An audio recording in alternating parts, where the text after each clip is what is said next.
Hey moms and dads, Dr. Joseph Benny here with Atone Chiropractic in Columbus, Ohio. I am a pediatric and prenatal chiropractor. We see a lot of kiddos in our practice, a lot of which are proprioceptive seekers, which is the topic of this webinar. So if that's the reason you're here, if that caught your attention in the post leading up to this webinar, then I'm glad you made it. If you're just stumbling across this video later on, then welcome to you as well. If at any point you guys have any questions, please comment in the comment section and I'll be happy to answer them as quickly as I can, or private message me if you want to ask a more of a, private question. But let's get right into the topic. If you see me looking off to the left here, I'm just making sure I'm covering all my notes so you guys get the most value for your time here. I'm going to try and go fast though, so I don't take up too much of your evening. What is proprioception? That's the first thing I want to talk about. So proprioception is a big word, but it's pretty easy to understand once you grasp it. It's just information that the brain understands or interprets about the body, okay? So there's two directions of communication. There's information going from your brain to your body, and there's information getting sent from your body to your brain. Those are the two directions of communication. But we know that the information going from the body to the brain is called sensory feedback, and there's two types of sensory feedback, one of which is proprioception. So that's good information getting sent to the brain. The brain likes proprioception. It likes to know what's going on inside the body, inside all the organs and muscles and cells and tissues. And the other is nociception. Okay, so that's bad information. Nociception is loud, obnoxious, annoying noise to the brain. The brain does not like nociception, okay? So just remember that, and you'll be able to grasp this concept pretty easily. But your brain is the master controller of your body. It needs to know what's going on inside your body at any given moment to be able to control everything. So just like a CEO of a company needs to know all the information about all the different branches, it needs to be able to get reports from all the different branch managers to know how to make decisions about moving forward, about how they can continue to grow the company and be healthy as a business. Your brain is the same. When you are, your brain is trying to get all the information from the kidney, the bladder, the spleen, the digestive system, the cardiovascular system, the reproductive system. And the brain needs all that information because if it doesn't have that information, then it's not going to be able to turn around and make good decisions about how to continue to grow and make your body healthy and to work, function optimally. All right? So when we have proprioception getting sent to the brain, that is the brain getting all that good information, all the details about the body. So in a real life example, if you close your eyes and try to put your hands together, clap, that's proprioception doing that for you, okay? You're able to recognize where your right hand is in space, and you know where your left hand is in space. And without looking, you can bring them together. If you did not have proprioception, you would not be able to do that, okay? Your hands would be all over the place. You'd be like that guy in the movie, I don't know what to do with my hands. That's basically what proprioception allows you to do, is to know where your body is at in space. But it's also what allows your brain to know how everything else in your body is functioning, whether it be your lungs, your heart, your kidney, your bladder, your spleen. Okay?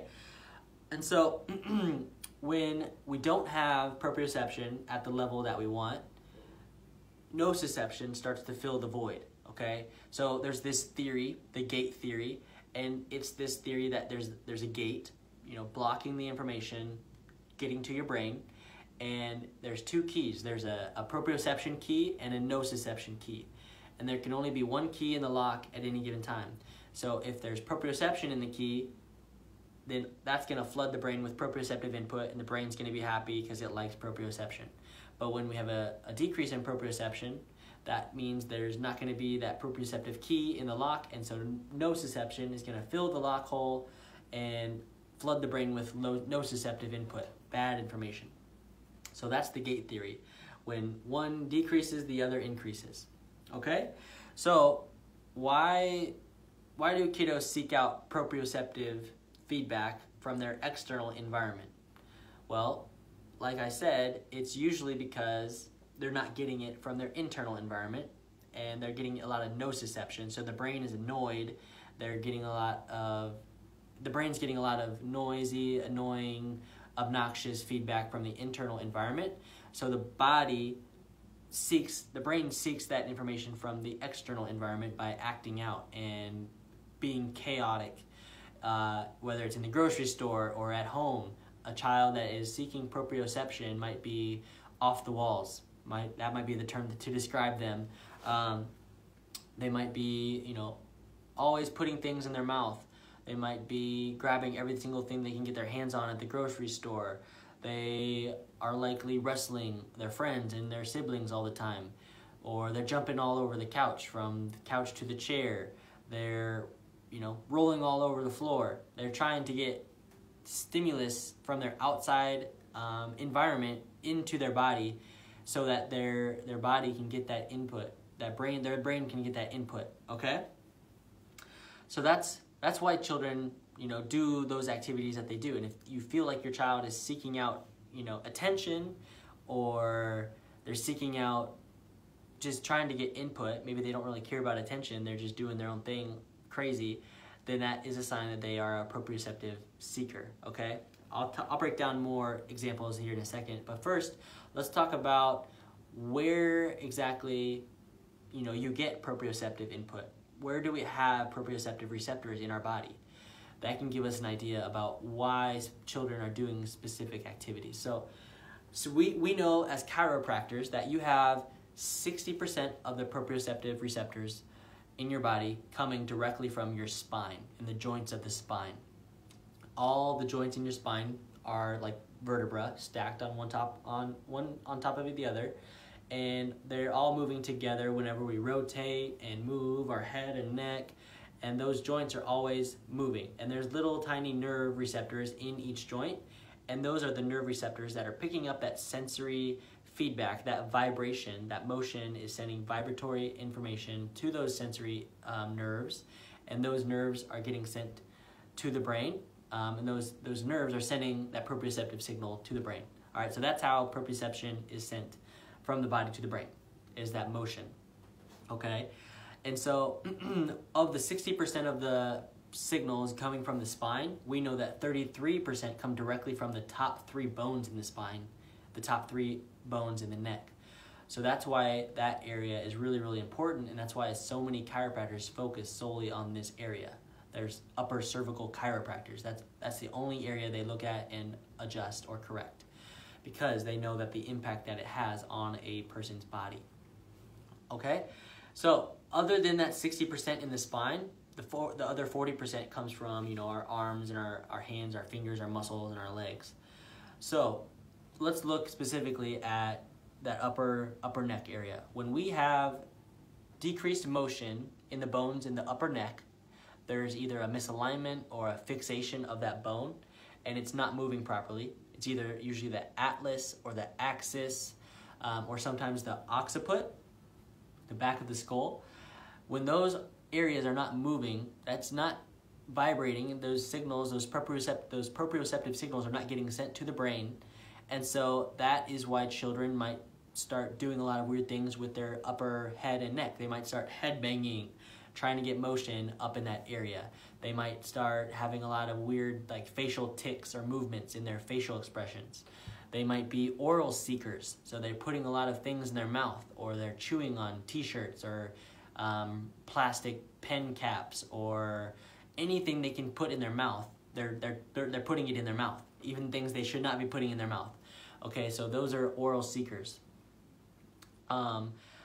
Or if they're just clenching their jaw a lot, they're biting down really hard, that's also gonna stimulate the sensory nerves in this area, which is gonna, help the brain calm down.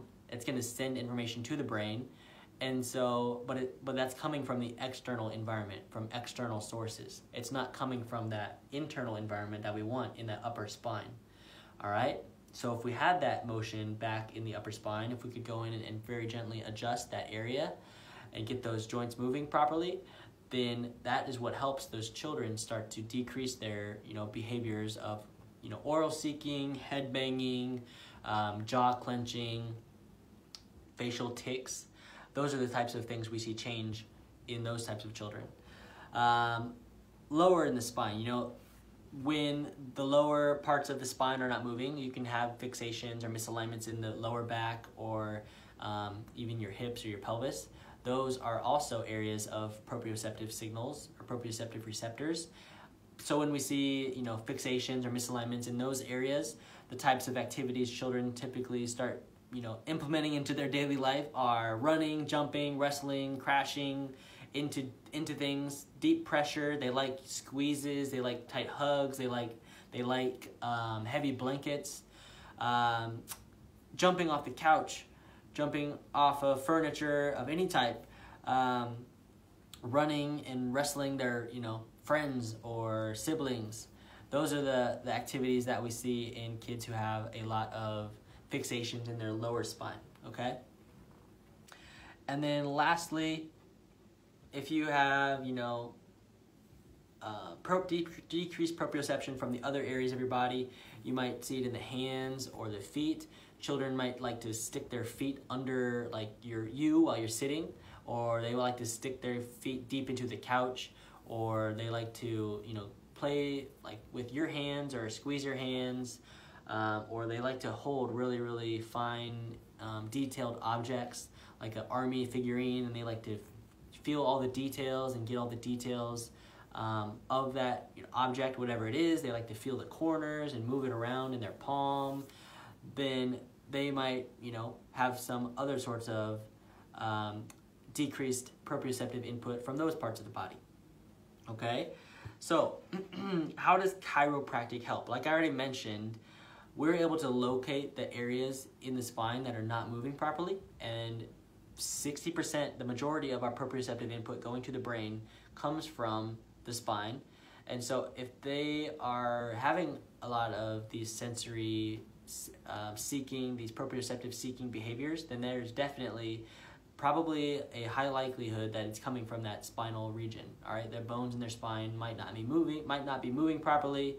And so as chiropractors, what we'll do is look for those areas of fixation and properly restore them to their proper position so they can move again. Or if there's just a fixation, we are also able to locate that and to adjust it and to restore motion to each joint in the spine. Okay? The coolest part, though, is when children are coming into our practice and we are adjusting them and getting their nervous systems functioning optimally, and their joints in their spine are healthy again and they're restored, and the children are starting to recognize how the adjustments are impacting their nervous system. They know that it's calming them down. They know that they're not doing the behaviors that they were doing before, and they actually start to really put two and two together, and they enjoy coming to our practice. They love the adjustment process. In our office, it's very, very gentle. We use an instrument to adjust, but even when I'm just doing my checks and I'm just very gently touching a child's spine or their neck region, they even just sit there and laugh and giggle because they're enjoying the process. They know that the adjustments are good for them and that they are changing for the better because of it. And so, one really, really cool story is one child that came in, and he told his mom, and his mom told us that he said at home, when I go to the chiropractor, I feel like my brain is starting to calm down, or my brain is calm. And so that was awesome.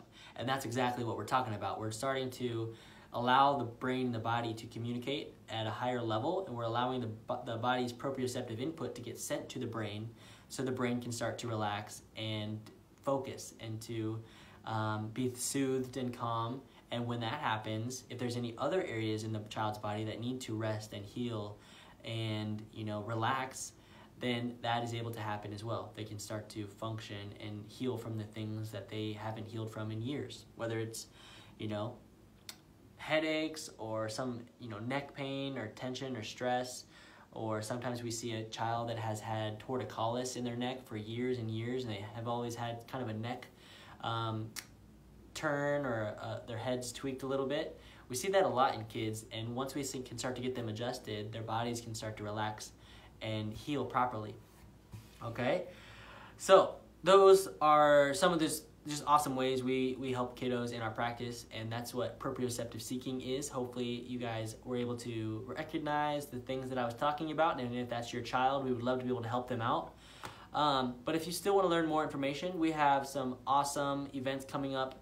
One specifically is going to be in 2 weeks, February 20th, in our practice here at our Atone Chiropractic location in Polaris.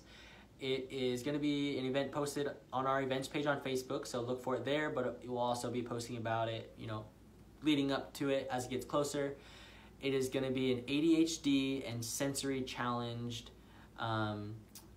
focused webinar or workshop. And it's going to be, for parents who possibly have a child with hyperactivity, or if you feel like your child maybe has an ADHD or ADD diagnosis, or if you feel like maybe they shouldn't be, diagnosed or classified as that.